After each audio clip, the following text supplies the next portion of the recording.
石勒，中国历史上唯一一位曾经做过奴隶的皇帝，也是唯一一位白种人的皇帝。那么他是如何从一名奴隶成长为皇帝的？他与刘渊的汉赵政权又有哪些恩怨情仇呢？本期视频，我们就一起走进五胡乱华之石勒的传奇人生及后赵政权建立。石勒，羯族人，出生于滨州上党郡的武乡县。羯族并不是一个真正意义上的民族，只是19种入塞匈奴中的一支，起源于中亚的康居，属于匈奴的附庸。两汉时期，他们跟随匈奴转战于北方草原。三国时期，被曹操安置在上党郡的武乡县，由于他们相对封闭，所以依然保留着高鼻深目、胡须浓密的白种人特点。他的祖先是匈奴别部羌渠部落的后裔，祖父石耶和父亲石周合珠都曾是部落的小头目。石勒的原名叫贝勒，后来遇到吉桑，才给他改名为石勒。14岁的时候，他跟随同乡前往洛阳贩卖货物，开始走南闯北。长大之后，他变得健壮而有胆量，雄武而又爱好骑射。由于他父亲的性格凶狠粗暴，胡人们不敢亲近，石勒便经常代替父亲治理部落，得到了胡人们的信任和喜爱。巫县人郭靖和阳曲人宁屈认为石勒以后必成大器，便经常资助于他。石勒感激他们的恩泽，便更加努力地耕种。302年，滨州发生饥荒，胡人的佃客们无法生存，只能前往外地逃荒，石勒也是其中之一。结果，由于他与其他胡人走散，只能从雁门郡返回，投奔了阳曲的宁屈。然而就在这时，当地的北泽都尉到处搜捕胡人，准备将他们捆绑起来当成奴隶卖掉。幸亏宁屈将他藏起来，才未被发现。之后，石勒离开宁屈，准备投奔纳降都尉李川。在前往的途中，他遇到了巫县人郭靖，流泪叩首，诉说自己的饥寒。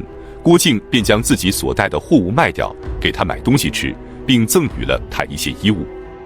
石勒便对郭靖说：“滨州现在大闹饥荒，众多胡人饿得厉害，不如引诱他们前往冀州求食，然后再趁机将他们卖掉，这样不就可以两全其美了吗？”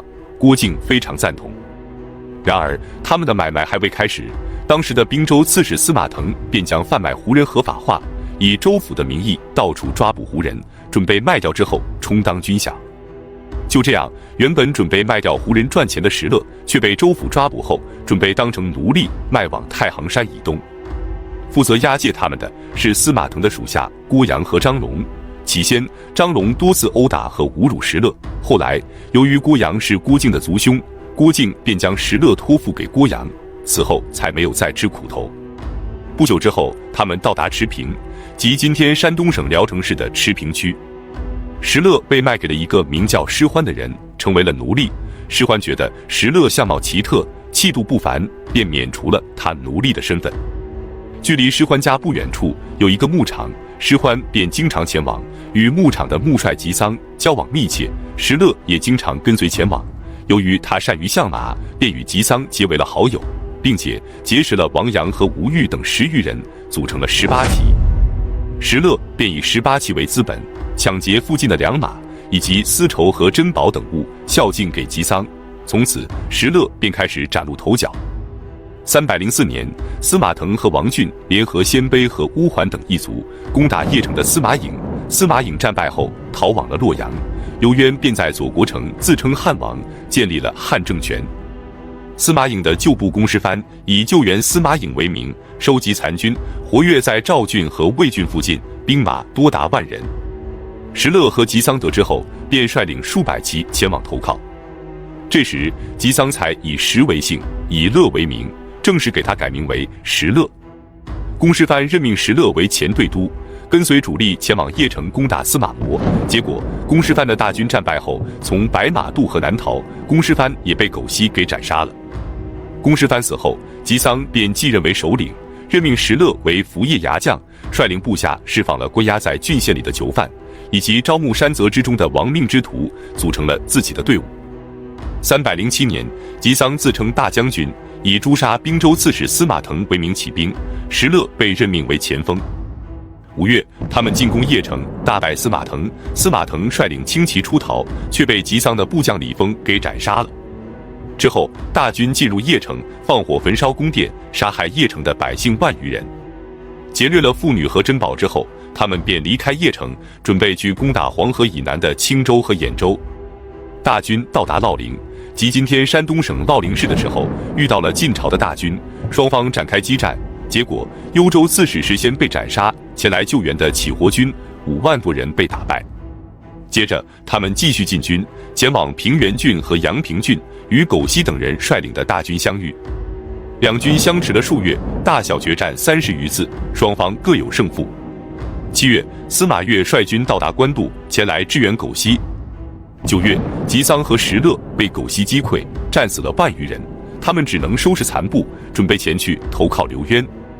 大军行进至赤桥，即今天太原市晋源区晋祠镇赤桥村的时候，被冀州刺史丁绍打败，吉桑便向马木，即今天永城市的陈集镇逃走。结果逃到平原郡的时候，被晋军追上后给斩杀了。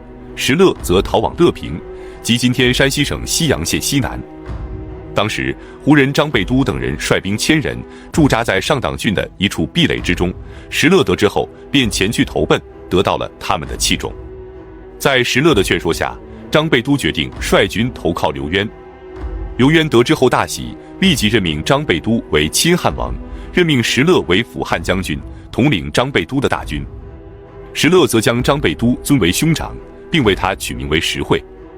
之后，刘渊又将乌桓人张福力度的2千兵马也交给他统领，并任命他为都山东征讨诸军事。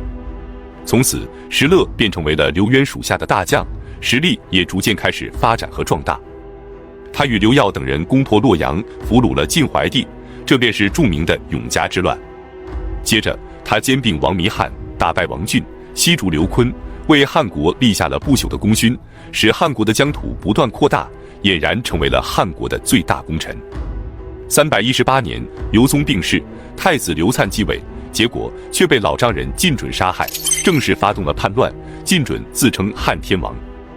刘耀得知后，立即从长安起兵，准备前去攻打晋准。走到赤壁的时候，正式称帝，并任命石勒为大将军，共同发兵征伐晋准。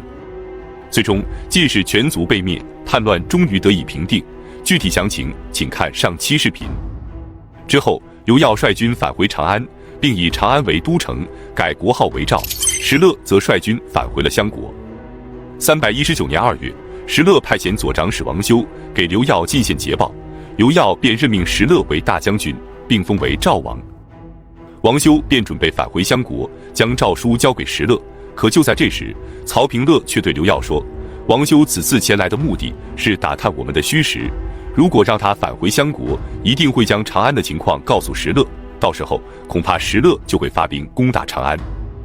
由于当时刘耀的实力确实比较弱，听完曹平乐的分析后大为惊慌，连忙派人去追击王修，并将其斩杀，原本要授予石勒的官爵也就此搁置。